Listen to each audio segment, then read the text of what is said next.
రేపటి నుంచి ప్రారంభం కానున్న సరస్వతి నది అంత్య పుష్కరాలకు ప్రభుత్వం 200 కోట్లతో ఏర్పాట్లు పూర్తి చేసిందన్నారు దేవాదాయ శాఖ మంత్రి కొండా సురేఖ. రేపు ఉదయం కంచి కామకోటి పీఠం జగద్గురు శంకర విజయేంద్ర సరస్వతి తొలి స్నానంతో పుష్కరాలు ప్రారంభిస్తారని చెప్పారు. 12 రోజులు 12 మంది పీఠాధిపతుల రాకకు ఏర్పాట్లు చేశామన్నారు. ప్రతిరోజు సాయంత్రం గోదావరి హారతి ఉంటుందని, కాళేశ్వరంలో ప్రతిరోజు కార్యక్రమాలుంటాయని చెప్పారు. వరంగల్ శ్రీ భద్రకాళి దేవస్థానాన్ని సందర్శించారు కొండా సురేఖ. అమ్మవారికి ప్రత్యేక పూజలు చేశారు. రేపటి నుంచి సరస్వతి పుష్కరాలు జరుగుతున్న శుభ సందర్భంలో మరి మొదటి స్నానము పొద్దున 5:41 ముహూర్తం ఖరారవడం జరిగింది. ఆ సమయంలో మరి పుష్కర స్నానం చేయడానికి కంచి పీఠాధిపతులైనటువంటి శ్రీ శ్రీ శ్రీ విజయేంద్ర సరస్వతి స్వామి గారు మరి వేంచేస్తున్నారు. ఉదయం ఆ యొక్క పవిత్ర స్నానం మొదలు పెట్టడం వారితోటే జరుగుతుంది. మరి ఆ కార్యక్రమంలో భాగంగా వారు ఈరోజు వరంగల్ పట్టణానికి రావడం జరిగింది. ఇది మనకు అందరికీ కూడా మహాభాగ్యంగా చెప్పుకోవాల్సిన అవసరం ఉన్నది. మరి పుష్కరాలు గతంలో ఆది పుష్కరాలు చాలా పెద్ద ఎత్తున సరస్వతి పుష్కరాలు విజయవంతంగా చేయగలిగాము.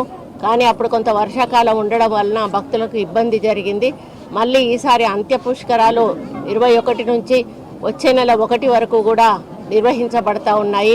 దీనికి గాను ప్రభుత్వం నుండి 30 కోట్ల రూపాయలు కూడా మరి ముఖ్యమంత్రి గారు కేటాయించడం జరిగింది. అక్కడ పనులన్నీ కూడా పూర్తి చేసి అన్ని సౌకర్యాలు కూడా భక్తులకు ఏర్పాటు చేయడం జరిగింది. ఈ స్వామిగారు ఒకరోజు చేసిపోతే మరి రోజు ఒక స్వామిగారు అంటే ఒక్కొక్క పీఠాధిపతులను కూడా మరి ఈ 10 రోజుల కార్యక్రమంలో భాగంగా ఒక్కొక్క రోజు ఒక్కొక్కరిని కూడా పిలిచి మరి వారి ద్వారానే మొదటి స్నానము మొదలుపెట్టడం జరుగుతుంది. అవే కాకుండా సాయంత్రం పూట గోదావరి హారతి, ఇప్పుడు మనం గోదావరి పక్కన ఉన్నాం కాబట్టి ఆ హారతితో పాటు ఆ హారతి అయిపోయిన తర్వాత సాంస్కృతిక కార్యక్రమాలు కూడా ఈ 10 రోజులు కూడా మరి నిర్వహించబడతాయి. భక్తులకు ఎటువంటి ఇబ్బంది లేకుండా మరి వికలాంగులకు కానీ వృద్ధులకు కానీ మరి అదేవిధంగా చిన్నపిల్లల తల్లులకు కానీ కూడా ఎటువంటి ఇబ్బంది కాకుండా ఏర్పాట్లు చేయడం జరిగింది.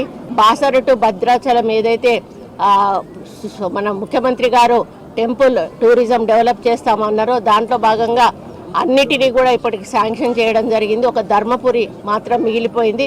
ధర్మపురికి కూడా త్వరలోనే వారు మరి ఎంతో కొంత మంజూరు ఇచ్చి ఆ గుడిని కూడా ఈరోజు బాసర కానీ భద్రాచలం కానీ మరి అదేవిధంగా ఇప్పుడు కాళేశ్వరం కానీ వీటన్నిటికీ కూడా నిధులు కేటాయించి ఫౌండేషన్లు కూడా వేయడం జరిగింది.